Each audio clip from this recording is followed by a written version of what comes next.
आखिरकार 2 साल के इंतजार का हुआ अंत।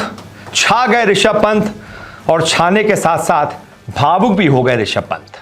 जी हां, 2 साल कम नहीं होते हैं किसी भी सपने को पूरा करने के लिए, कोई सपना देखने के लिए, और 2 साल तक उस सपने का इंतजार करने के लिए, और उसके बाद 2 साल बाद उस इंतजार को पूरा करने के लिए बहुत अच्छा खासा वक्त होता है।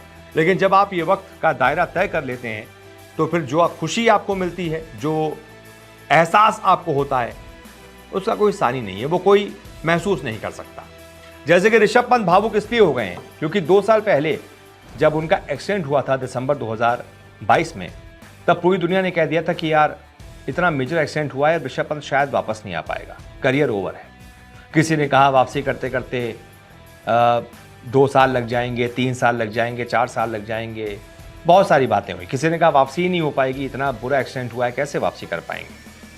लेकिन उस ऋषभ ने 2 साल का जो सपना देखा था कि मैं टीम इंडिया से तीनों फॉर्मेट खेलना चाहता हूं, 2 साल तक उस सपने को जिया, जी तोड़ मेहनत की, एनसीए में लगातार रिहैब प्रोसेस से गुजरे, आईपीएल में मार्च में वापसी की, वहां से टीम इंडिया के दरवाजे खुले, T20 वर्ल्ड कप टीम में आ गए, चैंपियन बना दिया, और फिर वहां से वापसी हो गई ऋषभ पंत की। लेकिन फिर भी एक इंतजार था कि जो उनका फेवरेट फॉर्मेट है यानी कि टेस्ट क्रिकेट, उसमें कब वापसी करेंगे। तो आखिरकार वो फॉर्मेट भी उन्होंने खेल लिया है, 2 साल बाद वापसी भी कर ली है, शतक भी ठोक दिया है, और शतक ठोकने के बाद ऋषभ पंत इमोशनल हो गए। क्या कुछ कहा उन्होंने, मैं आपको बताता हूं। वाकई मेरे लिए ये काफी भावुक पल था। मैं दमदार वापसी करना चाहता था और हर मैच में परफॉर्म करना चाहता था, लेकिन मैं पहली पारी में जल्दी आउट हो गया। टेस्ट क्रिकेट में वापसी करना बहुत शानदार अनुभव है, मुझे बैटिंग करके बहुत अच्छा लगा और मैं थोड़ा इमोशनल भी हो गया। फिर उनसे पूछा गया कि भाई चेन्नई में खेलना आपको कैसा लगता है, एक्सीडेंट के बाद जो आपकी वापसी हुई है तीनों फॉर्मेट में, वो आपको कैसा लगा। तो इसमें उन्होंने कहा मुझे चेन्नई में खेलना बहुत अच्छा लगता है, एक्सीडेंट के बाद मैं वापसी करके तीनों फॉर्मेट में खेलना चाहता था, और ये वापसी के बाद मेरा पहला टेस्ट मैच था जिसका एक एक लम्हा मैंने खुलकर जिया। यानी कि ऋषभ कह रहे हैं मुझे चेन्नई में भी खेलना अच्छा लगता है, एक्सीडेंट के बाद मैं तीनों फॉर्मेट खेलना चाहता था, वापसी करना चाहता था, और वापसी के बाद वाकई उनका ये पहला टेस्ट मैच था। और जो एक्सीडेंट उनका हुआ था, उस भीषण एक्सीडेंट को याद करने के बाद रूह कांप जाए किसी की भी।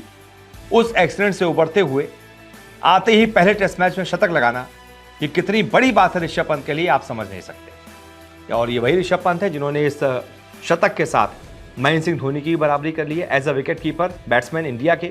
उन्होंने 6 शतक लगाए थे, ऋषभ पंत ने भी 6 शतक लगा लिए हैं, और ये अभी तक के इतिहास में ऋषभ पंत जो हैं सबसे कम टेस्ट मैच में, यानी कि कुछ 35-36 टेस्ट मैच में 6 शतक लगा चुके हैं।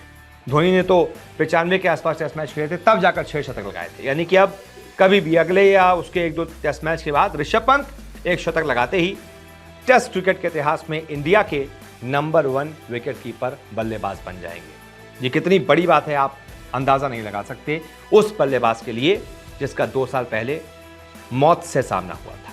खैर, हिम्मते मर्दा मर्दे खुदा, हमने यही सुना है। उन्होंने हिम्मत की, वापसी की, ऊपर वाले ने उनकी मदद की, और फिर उसके बाद रेस्ट इज हिस्ट्री। उन्होंने वर्ल्ड कप भी जिता दिया है, शानदार शतक भी लगा दिया है, सब कुछ बढ़िया चल रहा है। इमोशनल हो गए इसीलिए ऋषभ पंत।